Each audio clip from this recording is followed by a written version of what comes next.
NCP Congress Shiv Sena के महाविकास आघाड़ी गठबंधन वाली उद्धव सरकार पर शिवसेना के नेता एकनाथ शिंदे ने ग्रहण लगा दिया है। शिवसेना के 40 विधायकों ने मुख्यमंत्री उद्धव ठाकरे के खिलाफ मोर्चा खोलते हुए असम के गुवाहाटी में डेरा डाल लिया है, जिसके बाद उद्धव सरकार के पास 145 वाला बहुमत का आंकड़ा उद्धव ठाकरे से काफी दूर हो चुका है। 2019 में विधानसभा चुनाव परिणाम के बाद भारतीय जनता पार्टी से दगाबाजी करते हुए मुख्यमंत्री उद्धव ठाकरे 3 घोड़ों पर सवार हुए थे, जिसके एक घोड़े ने, या यूं कहें कि खुद शिवसेना के घोड़े ने ही उद्धव ठाकरे के खिलाफ मोर्चा खोलते हुए उल्टी दिशा में दौड़ लगानी शुरू कर दी है, जिसमें उद्धव ठाकरे के हाथों सीएम गद्दी खिसकना तय मानी जा रही है। वैसे तो पिछले 2.5 सालों में कई बार ऐसे मौके आए कि जब उद्धव सरकार गिरने की नौबत आ चुकी थी, लेकिन एन केन प्रकारेण आपसी समझाइश के चलते उद्धव सरकार गिरने से बचती रही। लेकिन अब महाविकास आघाड़ी गठबंधन में बगावत का घड़ा फूट चुका है, जो उद्धव सरकार को ले डूबेगा।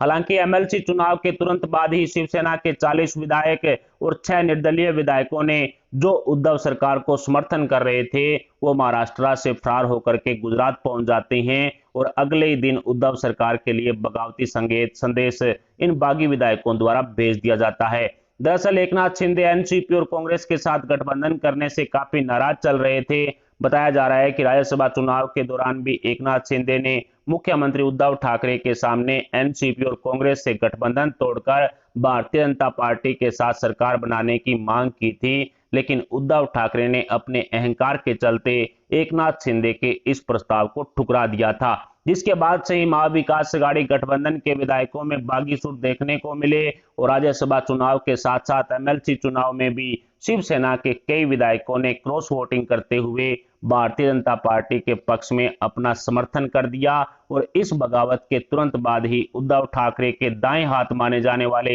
एकनाथ शिंदे ने 46 से ज्यादा विधायकों के साथ गुजरात में डेरा डाल लिया और वहां से ये सभी विधायक आसाम के गुवाहाटी पहुंच चुके हैं। सिर्फ शिवसेना ही नहीं बल्कि कांग्रेस के भी 10 विधायकों से कांग्रेस के वरिष्ठ नेताओं की बातचीत नहीं हो पा रही है, जिन पर एमएलसी चुनाव के दौरान क्रॉस वोटिंग करने के आरोप भी लगे थे। महाराष्ट्र कांग्रेस के 10 विधायक फिलहाल गायब बताए जा रहे हैं। ऐसे में महाविकास आघाड़ी गठबंधन 145 वाला बहुमत का आंकड़ा खो चुका है और अब भारतीय जनता पार्टी ने उद्धव ठाकरे से इस्तीफे की मांग भी कर डाली है। हालांकि उद्धव ठाकरे ने शिवसेना के विधायक दल पद से एकनाथ शिंदे को हटा दिया है और मंत्री पद छीनने की तैयारी भी उद्धव सरकार कर रही है। दूसरी तरफ एकनाथ शिंदे ने शिवसेना प्रमुख उद्धव ठाकरे के सामने शर्त रख दी है कि एनसीपी और कांग्रेस से किनारा करके बीजेपी के साथ मिलकर शिवसेना सरकार बनाएगी, तो ही शिवसेना को टूटने से बचाया जा सकता है। यानी कि एकनाथ शिंदे ने साफ संकेत दे दिए हैं कि एनसीपी और कांग्रेस के साथ गठबंधन में रहकर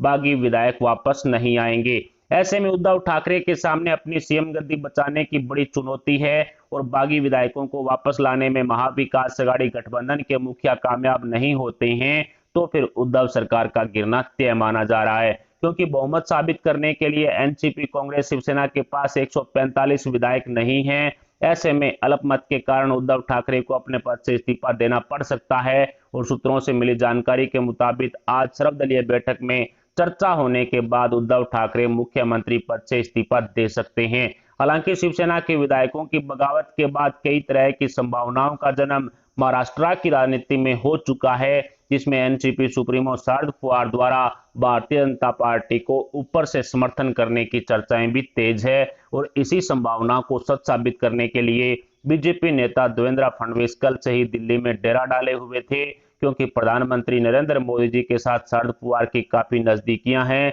और इसी फार्मूले के साथ भारतीय जनता पार्टी महाराष्ट्र में सरकार बनाने का दावा भी ठोक सकती है। हालांकि एकनाथ शिंदे द्वारा शिवसेना के 40 विधायकों को अपने पाले में लाया जाता है, तो फिर शिवसेना के बागी विधायकों पर दल बदलू कानून लागू नहीं होगा और शिवसेना के बागी विधायकों के समर्थन से भारतीय जनता पार्टी आसानी से सरकार भी बना सकती है, जिसमें एनसीपी के समर्थन की आवश्यकता देवेंद्र फडणवीस को नहीं पड़ेगी। ऐसे में भारतीय जनता पार्टी ने ऑपरेशन लोटस को महाराष्ट्र में कामयाब करने के लिए एड़ी चोटी का जोर लगा रखा है और बीजेपी नेता नारायण राणे द्वारा पूर्व में की गई भविष्यवाणी के अनुसार जून 2022 में उद्धव सरकार गिरने का दावा ठोका गया था, जो अब सच साबित होता हुआ भी साफ साफ दिखाई पड़ रहा है। एक तरफ एनसीपी सुप्रीमो शरद पवार से प्रधानमंत्री नरेंद्र मोदी जी की नजदीकियों को लेकर के चर्चा तेज है, तो दूसरी तरफ अजीत पवार से देवेंद्र फडणवीस की नजदीकियों को लेकर के भी चर्चाएं आम हो चुकी है। ऐसे में महाविकास अघाड़ी गठबंधन को समर्थन करने वाले शिवसेना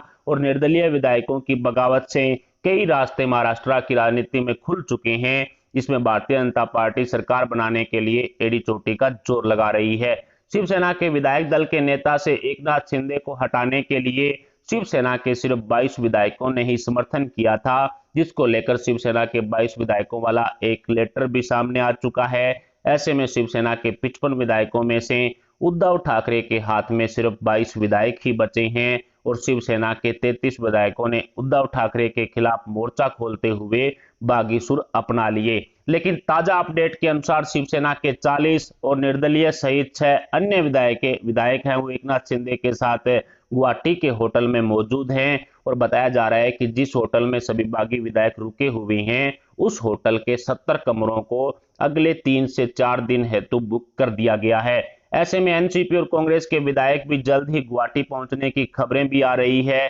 क्योंकि एनसीपी और कांग्रेस के विधायकों में भी उद्धव सरकार के खिलाफ रोष व्याप्त है। और अब बताया जा रहा है कि कुछ एनसीपी और कुछ कांग्रेस के विधायक हैं, वो जल्द ही गुवाहाटी पहुंच सकते हैं और उनके लिए अलग से कमरे वहां पर बुक कर दिए गए हैं। हालांकि एकनाथ शिंदे ने शिवसेना के 3 अन्य विधायकों का उनको समर्थन होने वाला दावा भी किया है, जो अभी भी महाराष्ट्र में मौजूद है। लेकिन सूत्रों से मिली जानकारी के मुताबिक उद्धव ठाकरे की आपात बैठक में शिवसेना के सिर्फ 16 विधायक ही पहुंचे थे और 40 विधायकों के फरार होने की खबरें भी सामने आई थी। ऐसे में उद्धव ठाकरे को अपनी सीएम गद्दी बचाने वाली अग्नि परीक्षा से होकर गुजरना है, जिसमें शिवसेना प्रमुख उद्धव ठाकरे फेल होंगे या पास, ये तो आने वाला वक्त ही बताएगा, क्योंकि महाविकास अघाड़ी गठबंधन के बागी विधायकों का ऊंट बीजेपी की तरफ करवट करके बैठता हुआ दिखाई दे रहा है। लेकिन राजनीति संभावनाओं का खेल है, जिसमें कभी भी कुछ भी हो सकता है और शायद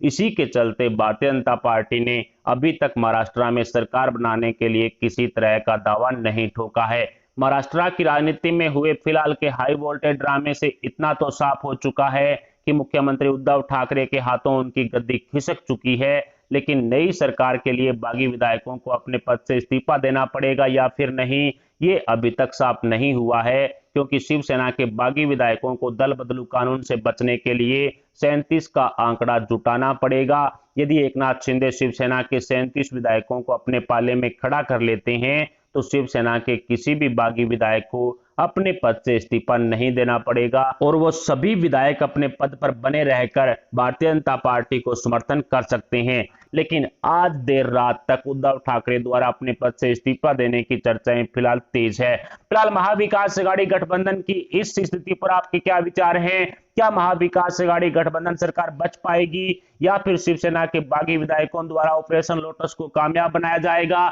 इस पर आप अपने विचार हमें कमेंट बॉक्स में जरूर बताएं। साथ ही वीडियो को लाइक करके हमारे चैनल को सब्सक्राइब जरूर कर लें। अभी के लिए इतना है, मिलते हैं अगली बड़ी अपडेट न्यूज अगली खबर के साथ। तब तक के लिए जय हिंद, जय भारत।